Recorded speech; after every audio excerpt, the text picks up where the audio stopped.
So, good morning or good night, depending on where you're in the world. And welcome to another interview of the Shield Dude on a Couch. Today, I'm joined by the drummer for the band Leak. They're a death metal band, and they're about to release their first new album in 5 years called Necro, which is coming out on April 18th via Metal Blade Records. So, first of all, Chris, how are you tonight? I'm good, thanks. It's been a pretty good day. I felt a little bit. I have this. I'm allergic to the. How do you say? Do you say pollen as well? Poland, yeah. Pollen allergic to, yeah, to like when the summer is about to bloom out here. It's really, I get cold and sore throat and stuff like that. But now I'm pretty inside. It's good. Okay, yeah. Yeah. I wonder how you would fare if you lived in the tropics. I would love it because I hate the winter and I hate the fall. I hate to freeze. So I guess in my previous life, I guess maybe I was South American. I don't know, but Yeah, because you're off the way. You're in Switzerland, right? If I'm not mistaken. no, Sweden, You're in Sweden. Yes. Sweden. Yeah. Yes. But it's cold there. So you're in Sweden, and so you guys. It's been 5 years since your the 2020 album, which was an album that was very big for you guys. I remember the first time I listened to you guys was with that album. It was an album that, even though it came out in a shitty year, it was Mhm. big for you. So Yeah, for sure. yeah, so for this one I was reading, because that one you did in, I think you recorded parts of it in your rehearsal space. For this one you wanted to go to to produce it in a, where you produce records, like in a studio. So Yeah. tell me how was different working on this record from your previous one. Well, yeah, as you said, Misanthropic Breed. We had to we had to stay in. We had a studio booked, but then the pandemic struck, and we had to stay in our rehearsal space, and we were really bummed out about that. I could say, 'cause, uh, Thomas and myself had been in our rehearsal space like basically back and forth in like four months, and making songs.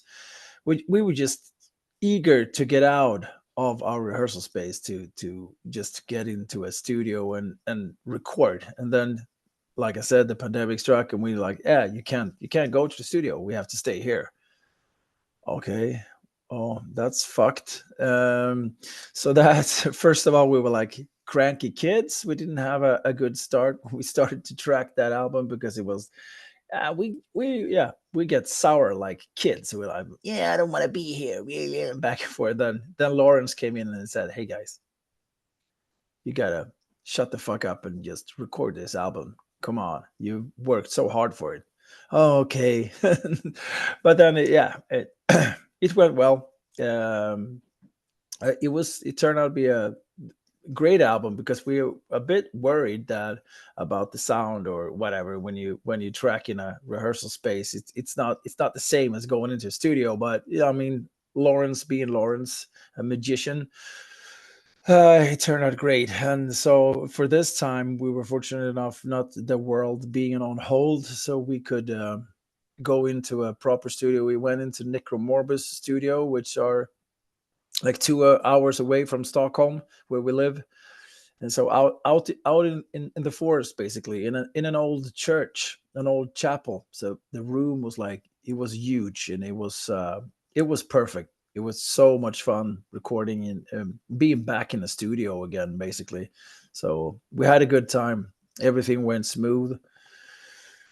We did like we always do. We tracked as much as we can, live, drums, rhythm, guitars, bass, everything. And then after that, we just fix things that might we have to do, just to put in some extra guitars, and then solos and stuff. And after that, we wait a couple of days, and then Thomas went in and I think it took a week for him to, all in all, a week to put down the lyrics. I mean the vocals, and yeah, we're pretty fast when we record our albums. Yeah, pros. Well, I think for your 2020 album, maybe that's why it sounded so pissed. Yeah, maybe. Yeah. It could, I mean, we all play with a lot of feeling, so it's a lot of feeling and flow, and that flow was a lot of hate towards us being stuck. Not be scared. The new Leak album it's death metal. It's not like they went soft, but obviously you had the it sounds maybe more crisp, the production, that your previous one. I think that's the main difference. So I know you have two singles out right now that are being playing, War Praise and uh, More Grat, which are Yeah. both killer singles. Tell me a little bit about why you chose those two in particular to be singles. Well, this time, uh, this time we just we we uh, we let Yuki and Nilla choose the songs that was going to be singles.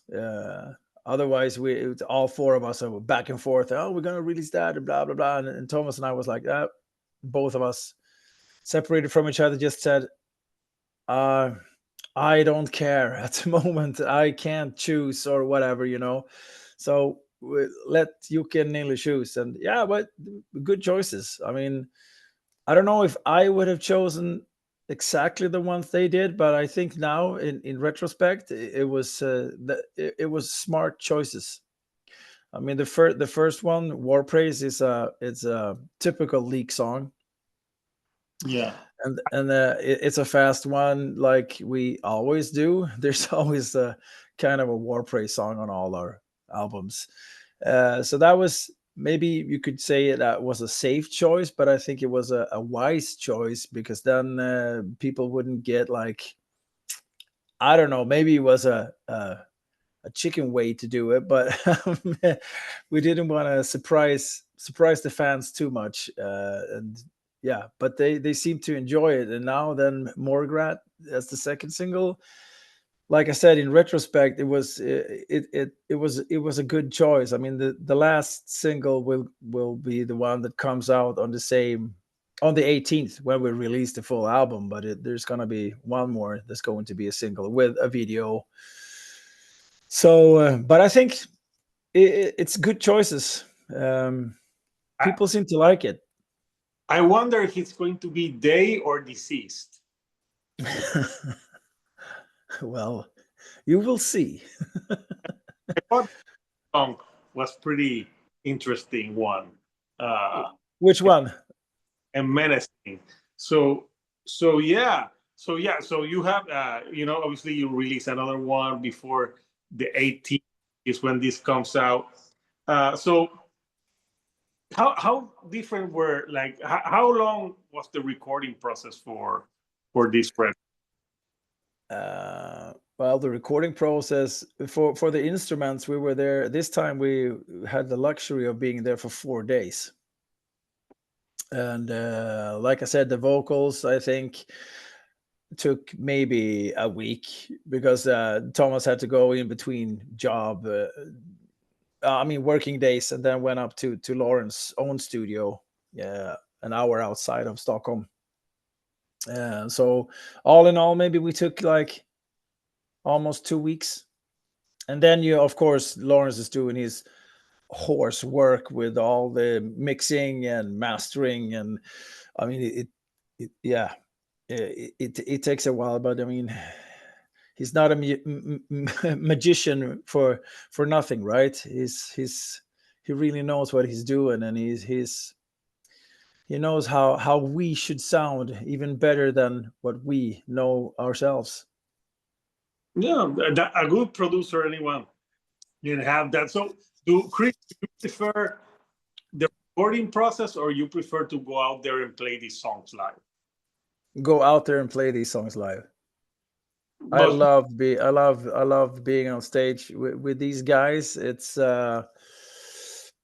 always fun. I mean, being it's the I don't maybe we have had one show that has been like I didn't really feel it this time, but it's one time and it's a long time ago. I'm not going into why or whatever because it's not relevant. But most of the time when we play live, we have a really good time. We always, we enjoy each other's company, and I think that's the most important thing. If you want to have a band to be solid, and because we said when we start when Thomas and I started this band, we said as long as we have fun, let's just go. Let's continue and not think about it. Just do it as long as it's fun. And I mean, 11 years down the road, we're still having fun, and we will just continue uh, doing it as long as it is fun. So I mean, it is that basically that easy. It has to be fun, otherwise it's not worth it, you know. otherwise it becomes a job. It Yeah, is, but yeah. it becomes like a job. Uh, No, yeah, it's a job when you're on stage. I mean, but in a good way, you know. It's fun to go to work. yeah, Yeah. totally understand that. So you being a drummer, when you were getting into music and drumming, like which drummers like inspired you? Oh, well, I started pretty early. I started playing drums when I was 8 years old. Oh wow. Yeah, I come from a very musical family. Especially my mother was very. She was a piano player, and yeah, sang a lot. There was a lot of music for me and my siblings growing up. My father was he had an extra job when me and my sister, when we were young, he had an extra job selling vinyls actually. So he had or has a huge collection of vinyls of all kinds of music, all genres. But I got, growing up, my dad was a Rolling Stones fan, my mother was a Beatles fan. I turned to Beatles. Yeah, so my mom won me over. So Beatles was a big thing for me growing up, and then suddenly, I mean, or not suddenly, but then I turned to harder music. I got stuck on Kiss, like all kids do. I got Kiss first album when I was like, I think somewhere around 6 or 7 years old, uh, and then it just went sideways from there. And it's the harder and harder music, and I got really stuck on that. Fell in love with everything from you know Twisted Sister, all those, hard rock over to, and then it got harder and harder, Metallica, Slayer, and so on. Like, yeah, a normal metal, it's influential story or whatever, whatever you will. But I mean, I love music, and in all ways. I mean, if it's good music, it doesn't matter to me what genre it is. It could be everything from classical to like, I don't know, hip hop, pop, rock, whatever. So I listen to everything basically. But influential wise, when it comes to drums, I got Eric Carr was a huge, Ringo Starr, uh, a lot of drummers. But when if we're talking metal, it was of course Lars Ulrich early on. When I heard Kill 'Em All the first time, I was like, "Damn, can you play this fast? That's cool." I thought something was wrong with the record first. When I had it on too high speed or something, but no, it was just Kill 'Em All and Lars. And then I got into Dave Lombardo, of course, Mr. Lombardo. He's still one of my all-time favorite drummers. And then over to death metal, it just got Nick Anderson on the two first Entombed albums was or and still is a huge inspiration. Igor Cavalera, Sepultura, and so on. And it's just but I get influenced by so many different drummers, depending on what genre. It could be influenced by, I mean, old school disco can be really, really influential as well. They're doing some cool fucking stuff. Yeah. So so yeah, you seem to listen to a lot of different genres of music. Did you get some of the records that your father had? Yeah, I mean, I borrowed, if you will, a lot of Borrowed. them. Yeah, borrowed. Yeah, exactly. Uh, uh, Especially the harder stuff when it came. I mean, my dad is a huge blues guy, so a lot of blues has been, I think blues is like stuck in my DNA these days. I mean, I always said when I get really old, I think I'm gonna end my days sitting in, well, not smoky clubs anymore because you can't smoke inside anymore, but you know what I mean, like blues clubs, sitting there just feeling it, just flowing, being enjoying my my elderly days or whatever, but yeah, I guess I will never stop playing drums as long as I can, just keep on doing it.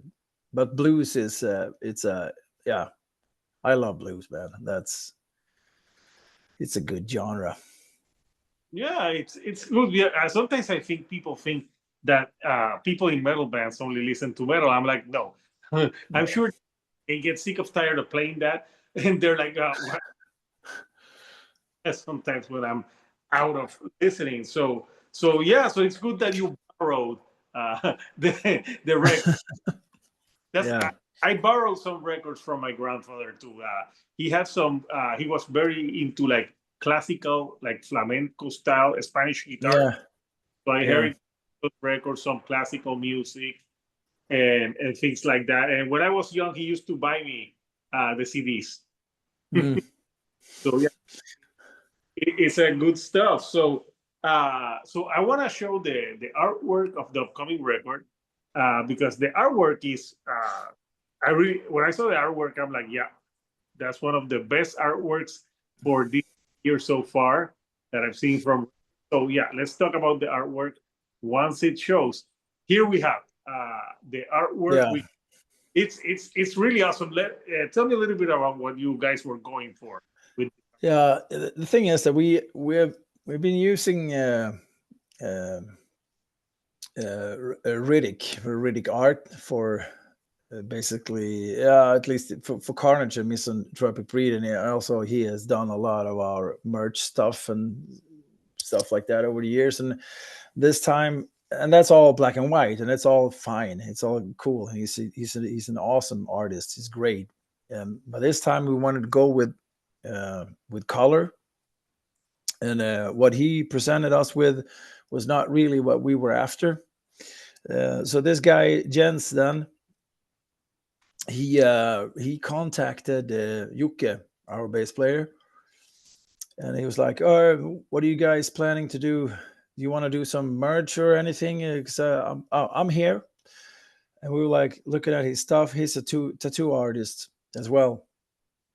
And then we just started talking to him and had a couple of meetings. Told him what we wanted, and he started to like, yeah, do drawing stuff. And then he just came up with what we are looking at now. And we said, well, it would be really cool if you would to paint this. And he was like, yeah, sure, I do that. And he did. And I mean, look at it. It's I totally agree with you that this is a fucking awesome album cover. It looks so cool. And I mean, also when you get the vinyl, you get I mean, the backside of it, you got this kind of a tombish thing also that looks really cool. And it's all hand painted. So what we're looking, because it will be that feeling when you were young, when you were sitting looking at the vinyls, you could see the paintbrush, the brushing on the sides and all that. It's just, it looks really, really cool No, looking at it now. believe me, if in the 90s when I was a teenager, I would have seen this, I would have picked it up without even listening. I'm like, I must have this. Yeah, me too. I would do the same without even knowing if it's good or not. I wouldn't care. I would just, I gotta have it. That's something that kids today won't understand because now they're streaming and stuff. But back in the day, you bought something only on artwork alone. Like you saw Oh that. yeah. At least I had this theory. Usually, when the artwork is good, usually the album is good. At least in most of my experience, usually when the artwork is good, I think it's very like.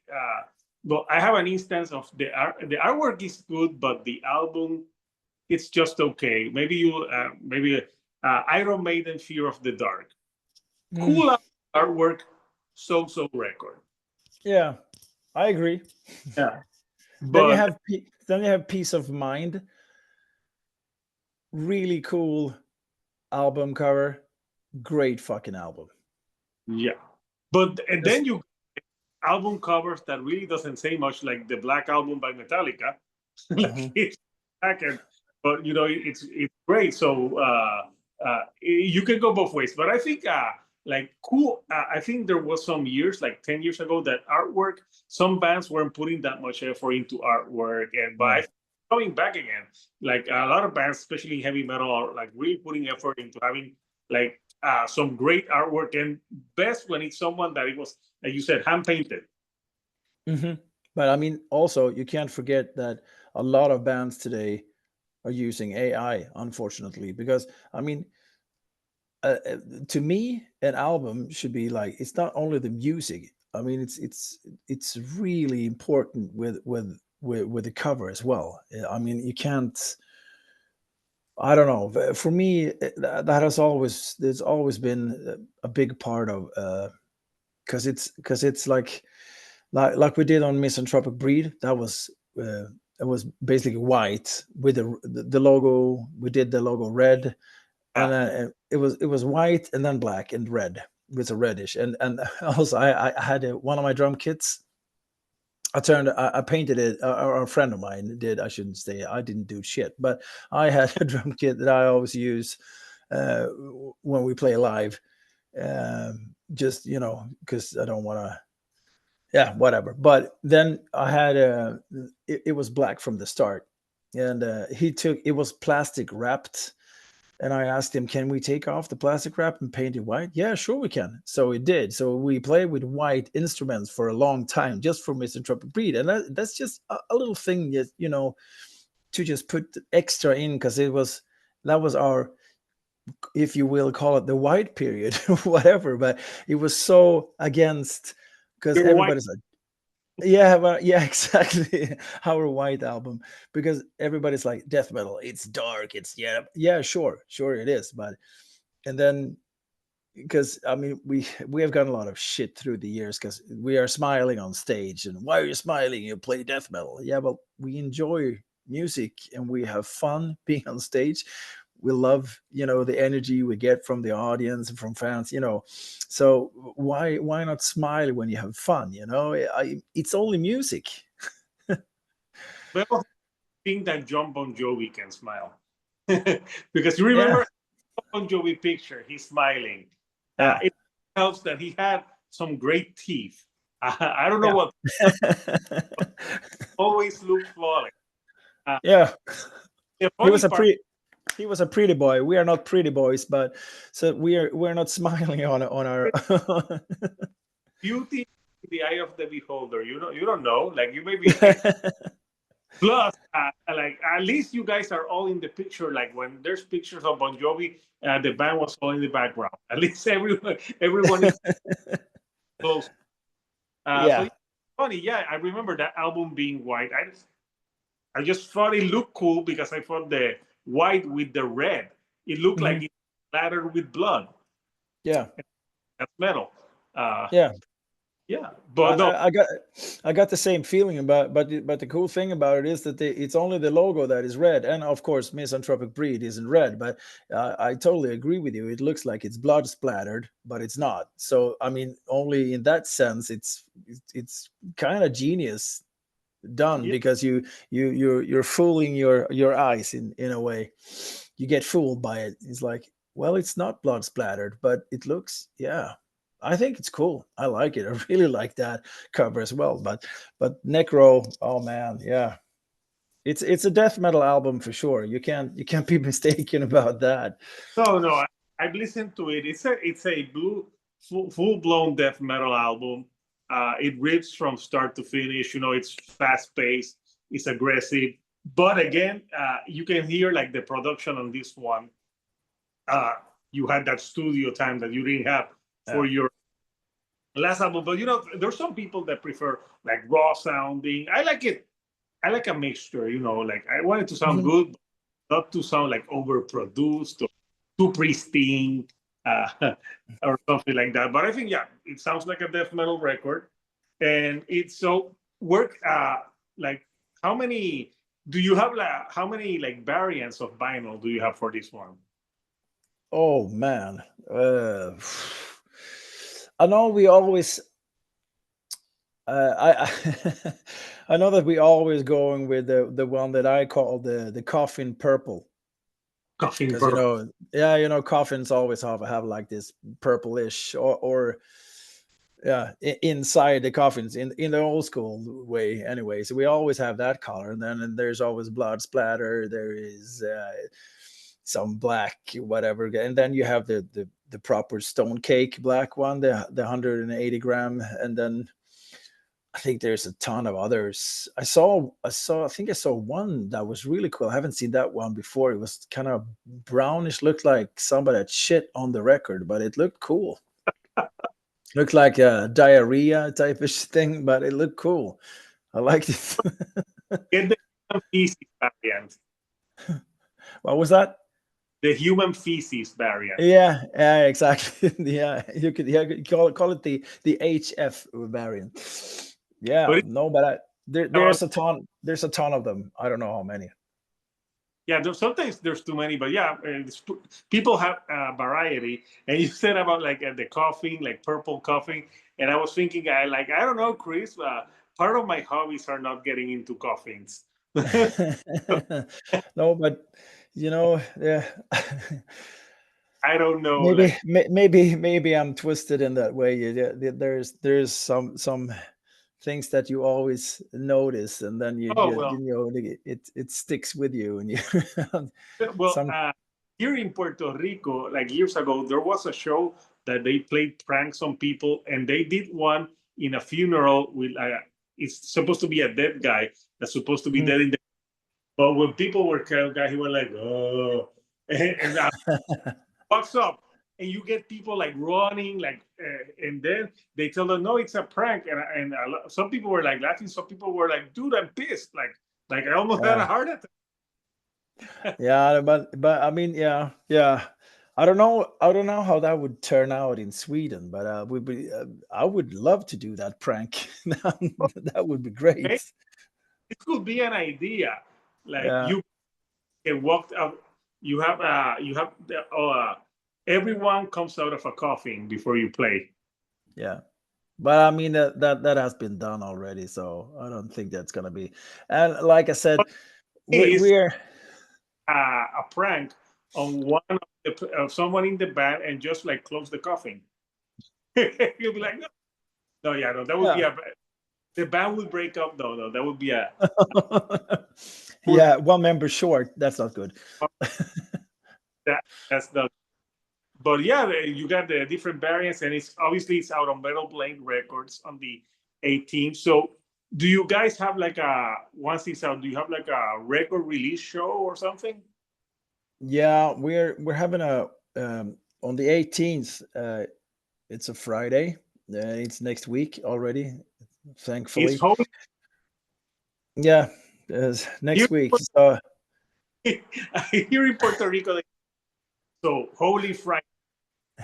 okay, yeah, exactly. There's some shit like that. I know that we are off from work anyway, but we have a signing session first at a record store in Stockholm, and then after that we're going up to a metal bar to have a listening session.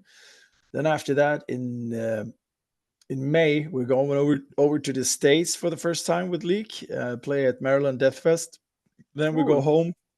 home. I was just playing one show. That's unfortunate, but I mean, it took like fucking forever to get the visas approved, but whatever. And it's going to be. Yeah.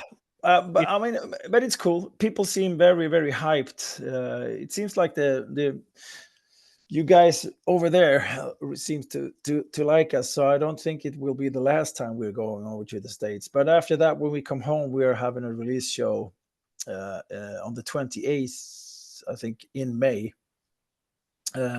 together with Based, the Danish guys, and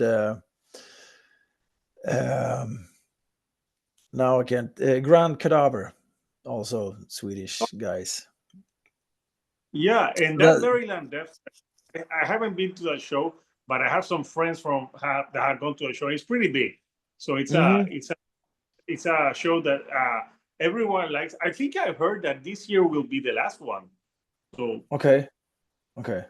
I heard that because they went on hiatus for like 2 years.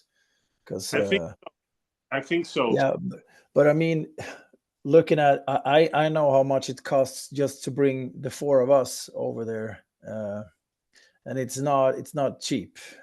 So I understand that it's it's a lot of money put into it. So getting that whole thing to I think it's hard to have a festival going in these times. It's tough, but it's No, so cool to if it's the last one. It's cool to have your first show in the U.S. to be on Maryland Death Fest, because we spoke about it for a couple of years. I mean, we've been doing this for 11 years, and it's like, why don't they want us over to the States? Why don't we play at Maryland Death Fest? And then suddenly here we go. So maybe we had to do 4 records to get over to the States. yeah, fun time. So Chris, I've enjoyed chatting with you about Leak, about metal covers, like coffins, you name it. It's a conversation. So before I let you go, Chris, like anything you like to say to the fans before we go? Oh yeah, well, thank you for sticking with us over the years, and thanks for the continuing support, and for you guys that we are new to. Please follow us on all the social platforms. Like I think it's only Facebook and Instagram, for what I know, that we have. But give us a follow, and then you can follow us there and see what we are doing. And thanks. That's the only thing I can say is thanks for the support. It's been overwhelming for like 11 years, and getting the support that we have gotten is really truly a blessing. So thanks for liking music, and keep on supporting it. It means the world to us anyway. Yeah, no, awesome, man. So, Couchers Lik-Necro out April 18th. Yeah. Metal Blade Records. Mhm. So, Necro out on Holy Friday. Yeah. Yeah. Out. So for religious people. Yeah. Well, I'm not religious at all, so I know, brought up Catholic, but hey, like that didn't I that didn't help. I kept so yeah, Chris. I want to thank you though for taking some time of your night to chat with me. It's been really fun, and nothing but the best for Leak, the new album. I would like if you like death metal, you will enjoy this record because it's very killer from front to back. So thanks. until yeah, until next Yeah. time. This is Yeah, Hector. thanks, man. Yeah, the shield dude on a couch, and I'll see you all. Thank you and bye.